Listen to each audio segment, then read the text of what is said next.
حي على الفلاح.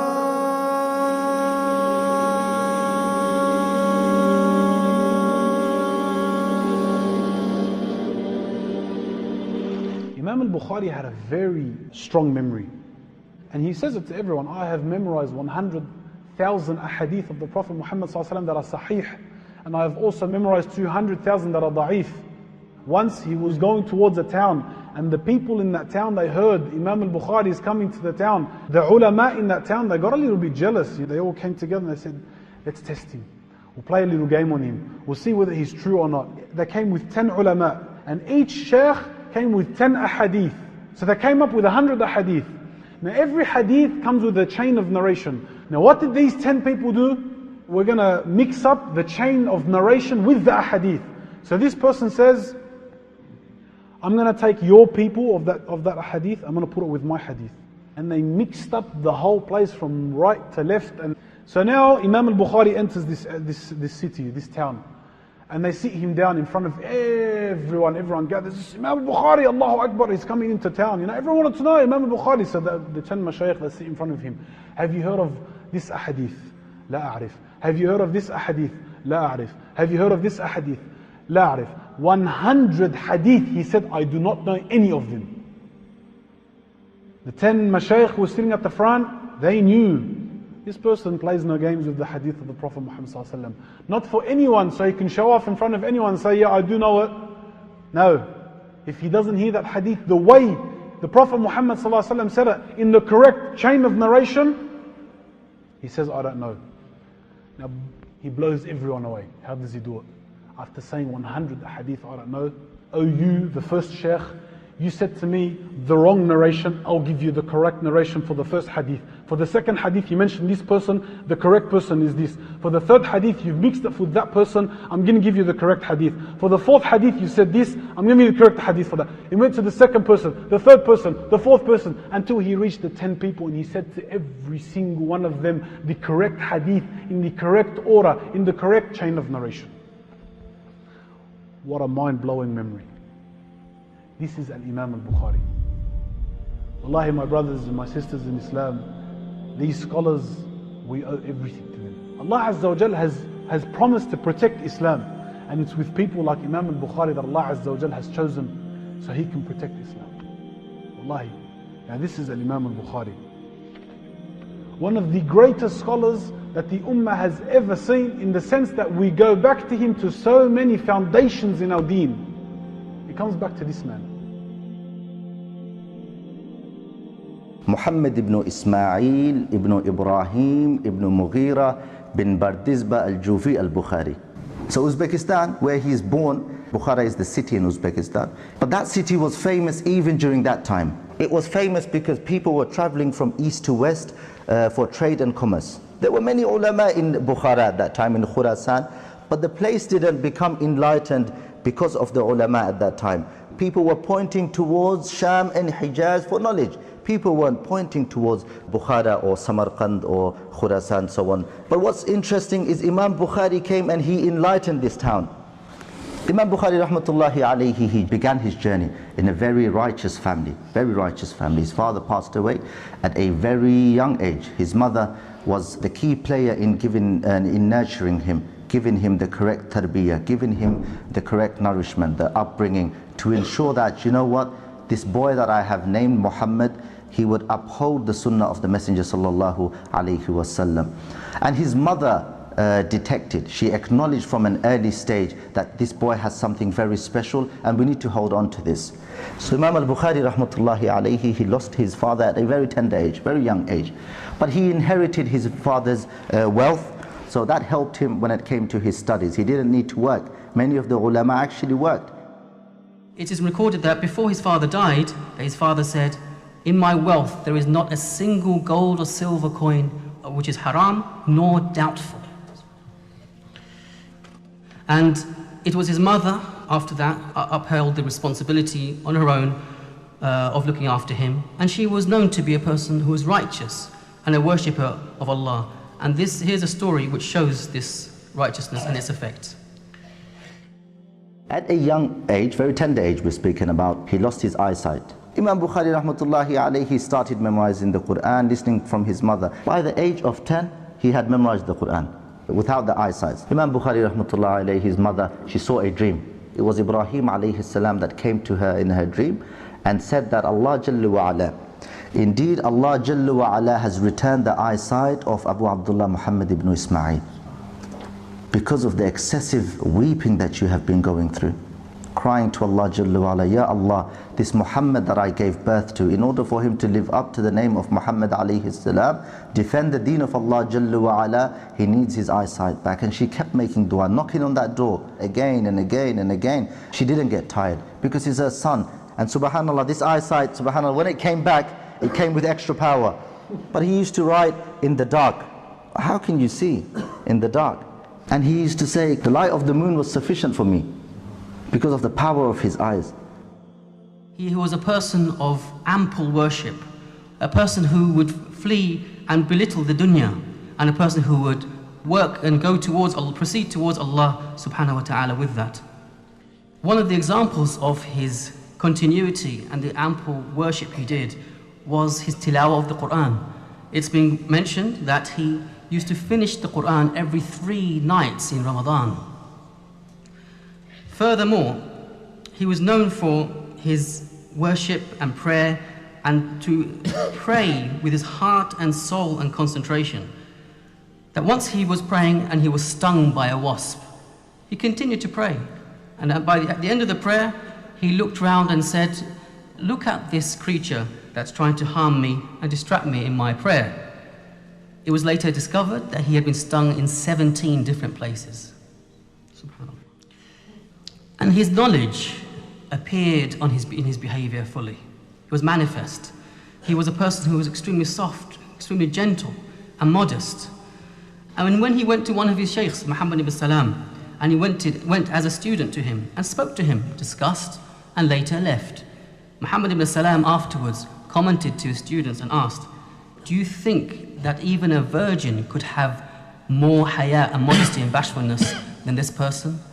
And indeed he was referring to the bashfulness and the shyness and modesty of Imam al-Bukhari. And Hussein ibn Muhammad al-Samarqandi, a scholar, said about him that he was known, Imam al-Bukhari that is, for 3 great characteristics. Firstly, he used to speak very little. And secondly, he had no ambitions and hopes for the possessions of other people. And thirdly, he wouldn't be concerned with the gossip and the speech which revolved around people as well. He stayed in Bukhara until the age of 18, until he went to Hajj with his mother. He exhausted all the local resources until the point he knew everything, no one was ready to teach him. So he exhausted all the knowledge locally first. So when Imam Bukhari went to Hijaz and when he met Ishaq ibn Rahawi, Ahmad ibn Hanbal, Yahya ibn Ma'in, he was ready for them. When they went to Hajj, they performed Hajj and he sought permission from his mother. And he said, my dear mother, I want to stay here and pursue my knowledge. He met some big giants there, legends of the deen of Allah Jalla wa Ala from amongst the pious predecessors. But it was at that time that the environment around him, the world at that time, the Islamic world, was full of ulama, scholars and the righteous. So Imam al-Bukhari, whether in his original home territory and town, or in the world around him where he traveled, he would meet righteous scholars, he would meet leaders and imams of fiqh, of hadith, who would meet people who were imams of guidance when it came to renouncing the dunya, imams of guidance when it came to taqwa and fearing Allah subhanahu wa ta'ala, and being cautious and scrupulous. From them, he took ilm and his way of life. Imam Dakhili was one of the great muhaddis of his time. Imam Bukhari turns up, no one knows him. So he sits at the back. Imam Dakhili starts narrating hadith. He says, حدثنا سفيان حدثنا أبي زبير عن إبراهيم. Everyone's just writing with chalk or whatever they used at that time, they're writing. Imam Bukhari is sitting there. He's just observing that memorization he attained. He's just taking it all in. Piece of cake for him. He approaches his sheikh and he said, you're saying Zubayr narrated from Ibrahim. Zubayr didn't even meet Ibrahim. You're saying he narrated in this hadith. Imam Dakhili became astonished. Subhanallah, till this day no one's corrected me. Starting to panic. Where is this young man from? And especially, subhanAllah, knowing he's from Bukhara, you don't expect a big alim to come from there other than a businessman. He said to Imam Dakhili, go and check the sanad, ya Sheikh.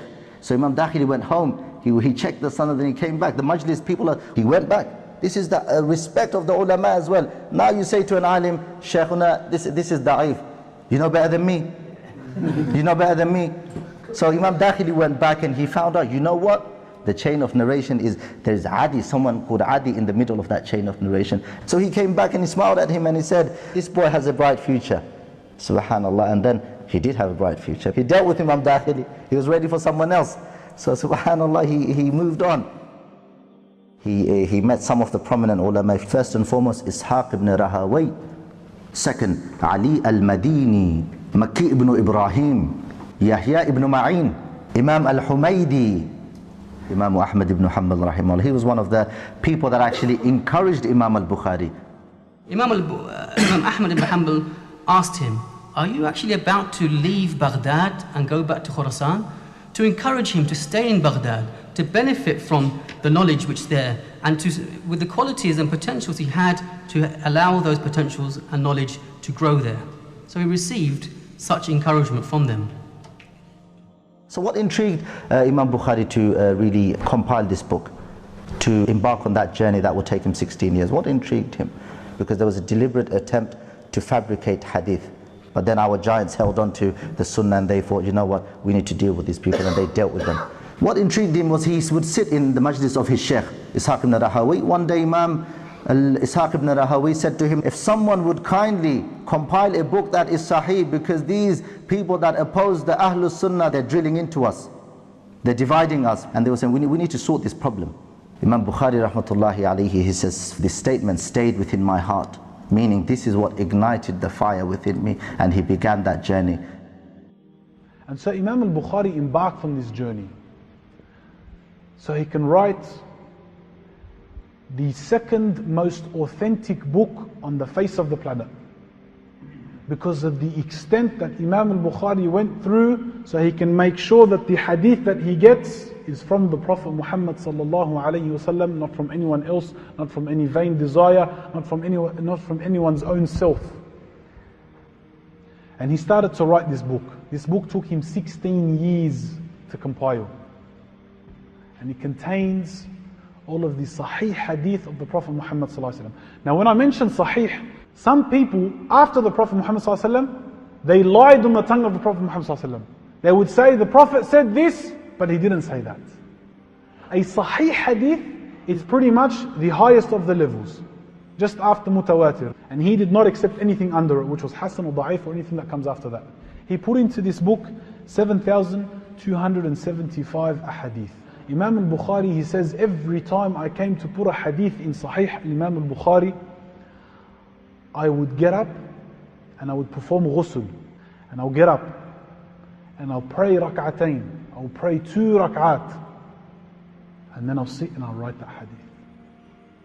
7,275 times Al-Imam al-Bukhari, he made ghusl and he prayed 14,550 rak'at in the period of just making that book. Barakah from beginning to end. This is the book. Yani if you want a hadith, go to Sahih al-Bukhari. You know? And in saying that as well, Imam al-Bukhari didn't only compile this book, he also wrote many other books. But this was just one of them. And this was the most famous of them, and the one that reached us until today. He literally traveled the world just so he can get the hadith. And it's narrated Imam al-Bukhari would travel on foot in the desert. There's no cars, no airplanes, nothing. It's just foot and camel and horse. So he would travel by foot. He would hear that someone would have a hadith there. And Imam al-Bukhari, he won't accept it until he hears it himself. So he would travel for a distance of like, say 2 months, by foot, just to reach to that person and hear the hadith from him. And sometimes, if he hears the hadith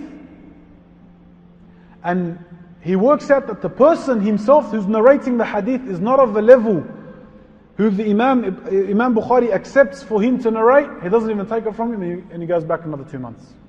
Can you imagine? So you know Sahih al-Bukhari, in that book he narrates from 289 mashayikh. Just to give you an understanding of how wide and how far he used to travel and how many teachers he had. This is an Imam al-Bukhari. And he went through that hardship, wallahi. All for the hadith of the Prophet Muhammad sallallahu alayhi wasallam. He had many students as well. Now Imam al-Bukhari was never tight in his knowledge. He used to love giving that knowledge. Why is it that Imam al-Bukhari's book, Sahih al-Bukhari, became so famous? Narrated that over 90,000 people heard it from him. The book from beginning to end. He was never ever tight in his knowledge. Wherever he would go, he would give. He would give knowledge. So Ibn Salah, he says the name of the book is Al-Jami' Al-Sahih Al-Musnad min Umuri Rasulillahi sallallahu alayhi wa sallam wa sunanihi wa ayyamihi. That's the name of Sahih al-Bukhari. An abridged collection of authentic hadith pertaining matters of the Prophet sallallahu alayhi wa sallam from his practices and his times. That's the name of Sahih al-Bukhari. Imam Nawawi rahimahullah says the Ummah are agreed upon that the most authentic books after the book of Allah Jalla wa Ala is Bukhari and Sahih Muslim. Shaykh al-Islam Ibn Taymiyyah rahimahullah, he says, there is not a book under the skies after the book of Allah Jalla wa Ala more authentic than Sahih al-Bukhari after Kitabullah. Imam Ibn Khaldun rahimahullah, he says Sahih al-Bukhari is a debt upon this ummah. We all owe it back to Imam al-Bukhari. He's saying we are all in debt to Imam al-Bukhari because of the work that he has left. Ibn Hajar al-Asqalani, who wrote the commentary of Sahih al-Bukhari, Fathul Bari. You want to understand Bukhari? You need to read Ibn Hajar's commentary of Sahih al-Bukhari. Imam Sakhawi, the student of Ibn Hajar, he said, we're debt to Imam al-Bukhari. If he saw Fathul Bari, he would have realized we paid the debt off. Abu Ja'far al-Qayli said about al-Bukhari that when he did compile his book, he presented it to senior ulama of hadith in his time, like Ali ibn al-Madini, Ahmad ibn Hanbal, and Yahya ibn Ma'in. And he said, al-Uqayli said, they accepted all his book, except there were 4 hadith which were discussed with some criticism. However, Uqayli said, the truth and the proof is stronger on the side of al-Bukhari. He began his book, As-Sahih, with 3 chapters. The first being, how did revelation begin? As if he wants to say to us that this religion, this way of life, its origin is revelation, and therefore we don't take our deen and religion except from revelation. So after the revelation comes to people, the revelation or the knowledge, the hadith that comes to people, what is their duty towards that knowledge? Their duty is to have iman and belief in that, which is why the next chapter after that is the chapter or the book of iman, because a person after receiving knowledge has to submit themselves to knowledge and be humble to it and believe in it. And after a person has had iman in the wahy, the revelation that's been revealed, has submitted to it, has affirmed it in their heart, now a person is in need of practicing and actions which are details of the iman he has. Now he needs knowledge to practice that iman, which is why the next chapter, the third book after that, is the book of ilm, the book of knowledge, and it talks about the etiquettes of seeking knowledge, the importance of knowledge, and its significance. And then after those 3 chapters, he wrote in detail the hadith, the narrations and knowledge about worship and how to do that, about dealings as well, for example marriage, and seerah, life of the Prophet and prophets.